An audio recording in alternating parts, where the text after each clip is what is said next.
See, startups and unemployment are completely two different things by my perception, because the startups generally create a lot of value and employment comes later. A student doing a startup project and leaving it after the college is actually not a loss. He become a fantastic employee. So many of our good startups in the country, they actually started their early operations here and then they moved out. There are people from Kerala who are driving that. But ITI is, my understanding is that people immediately get the jobs also. We are good at hardware startups and we are not good at software. What is your is it correct? It is not exactly correct. We see basically software startups have comparatively footloose startups. They can easily migrate from one place to another place, right? So they actually go to places where there is an easier money available, right? So partially it is right, because in the early stages, I used to say that in the early stages that we are like a nursery. We actually bring a person and then they go to a school or a college in another state as such. So we wanted to stem that. So many of our good startups in the country, they actually started their early operations here and then they moved out. There are people from Kerala who are driving that. See, for example, even Fresh to Home is a classic example. They started by completely Malayali founders, but they operate primarily from Bangalore, and even though their physical operation have quite a bit in Kerala as such. So the easiness of getting venture fund is still higher in other states, especially when it comes to software startups. But hardware startups require a completely different ecosystem, and that ecosystem is not very easy to build. So that's a focus-wise. We have actually said that okay, we will create that. So we created the early prototyping, complete ecosystem, have tied up with MIT to set up fab labs, so that people who are into the hardware can actually almost like a zero cost, they are able to develop on their products and things like that. And they stick to the space. Yes, we still have challenges of supply chains compared to some of the other areas, but that's getting addressed. So we have a reasonably booming hardware startups which are coming. In fact, Gen Robotics is a good case because very few startups in the country has become profitable and value growth in a very short period of time. So within a year, they could actually come out with the product and they can really grow. There are other examples also. So that actually is our forte. So high tech, deep tech, hard tech. These areas, I think Kerala really have a strength, and this whole concept of digital science park, which we are now speaking about as part of digital university, etc., is primarily to take it to that level. Also, another perception that's prevalent today is that Kerala government seems to be using these image of startups or the startup culture as a means to disguise the fact that there is unemployment in the states. So, what is your response to that? See, startups and unemployment are completely two different things by my perception, because the startups generally create a lot of value and employment comes later. So, we have around 6,000 startups perhaps, and they must have created little lesser than 100,000 jobs. So, but maybe an SME industry may create much more jobs, right?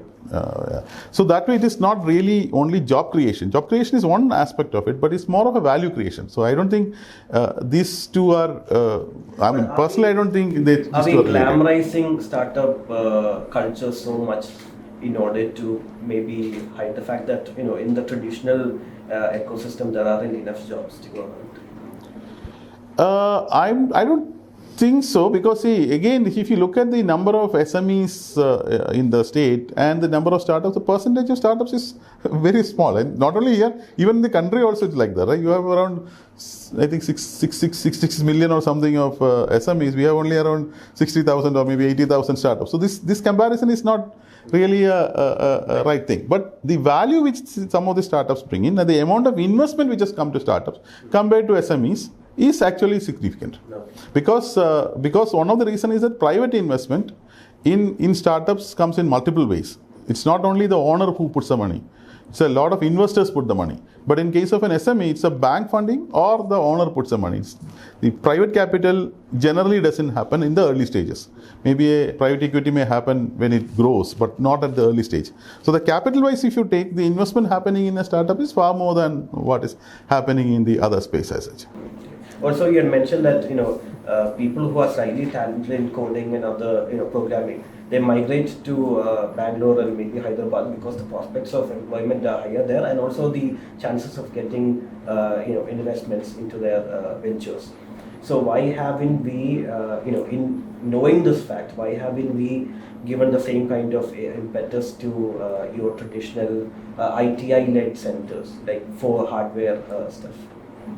No, I didn't say that people migrate for the jobs. Yeah. But I said that if I'm looking at creating a asset-light startup, the funding ecosystem available in some of the growth centers in the country is different. Yeah. Because So that actually makes some of the startups to move out.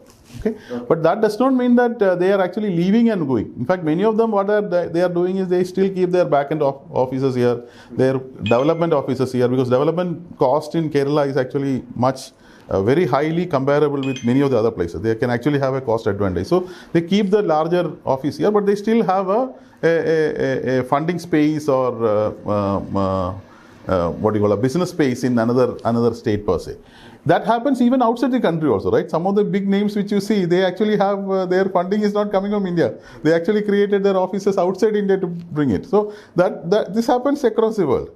But what we have done, this was happening. But what we have done, we have actually took this as a metric, saying that, okay, let me see how many startups get retained here, and how do I bring more startups from outside here. That was actually a metric which Startup Mission has actually worked on. So we try to create support systems, infrastructure. As far as software startup, the infrastructure may be like high-end softwares which they can work on, computing power which they have to. These are all things which we have provided. I don't think too many states actually provide such things.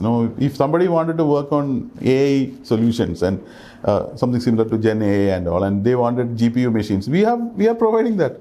So people can actually, because it may be difficult for somebody to afford by themselves in an early stage. So such infrastructure we are actually providing, and I don't think we have not marketed this that well. Compared to many other places, we have not really told the world that no, we have so much of infrastructure available where you can actually bring in startups can actually thrive on. So maybe that's something which we'll do. COVID also created a slight problem, because when we set up this hardware ecosystem here, we actually planned it as a leave, play, work space. So people can actually come and even stay there. So this may be one of the ecosystem where people can even stay and work on. But our idea was that many of the hardware startup ecosystems in the country, as such, we don't have an ecosystem in the country. So many of them are sort of spread across the country. They can actually come here, use this facility, and then if they feel that they can actually grow here, they can actually migrate to one of the industry park and then grow. So this was the model which we actually thought of. Has this been implemented, or? The infrastructure is getting ready, and we also have through IIITMK or the Digital University, we have also brought in a few large startups from other parts of the country also into the ecosystem. So Mega Village is actually being used by them. Some of them use in virtual mode, some of them uses physical spaces also. But this is something which we will go further. We will do it in a bigger manner, because now that COVID is sort of done, this is an area where, because this ecosystem of the entire digital fabrication, electronic fabrication at one place, we don't have anywhere in the country. Hyderabad T-Works is coming up, but we have a sort of a first mover advantage, so we can actually leverage on that. So some big companies will come. It can be, no, it's not necessarily big companies. It can be reasonably mature startups in other part who actually wanted infrastructure to develop their products, go into the next layer. They can come, and we have quite sophisticated machines here. Also, you mentioned that this new place is a blend of digital and also your hardware expertise. So for digital, you have your online classes too, and I think Kerala people are reasonably skilled in programming. But for the hardware, how do you democratize the learning process? Okay, 2-3 ways. We have actually set up around 20 or 23, I think, fab labs in various colleges and universities. So Kochi University has one, Calicut University has one. Then we have in various colleges as such. So that is one way of people actually can start tinkering in the early stages itself. There are adult tinkering labs which Government of India has set up. Maybe something similar to that also will go into the more of the school level. So there is even as part of the KDISC in Young Innovators program, they are also encouraging students to actually get into the hardware side, including bio and material space also. So that such a sort of a pipeline we can create. So we see, I think our unique model is that we are actually starting from the grassroots and building up, rather than only taking people at the top. And in this process, maybe some of them will leave in between. It's okay because they actually go with the great skills.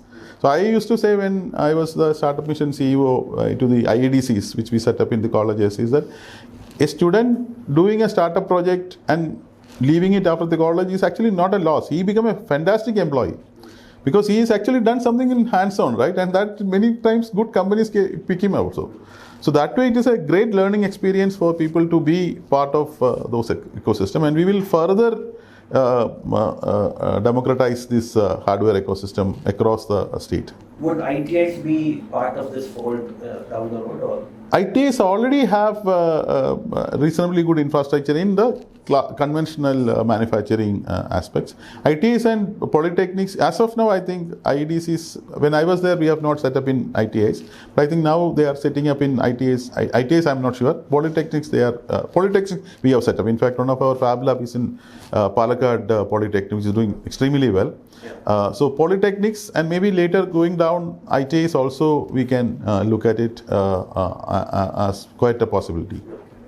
But ITIs, my understanding is that people immediately get the jobs also. No, they many times may not really come to start their own at the early stage. Maybe I may be wrong, but that is also an area where we can definitely look at it.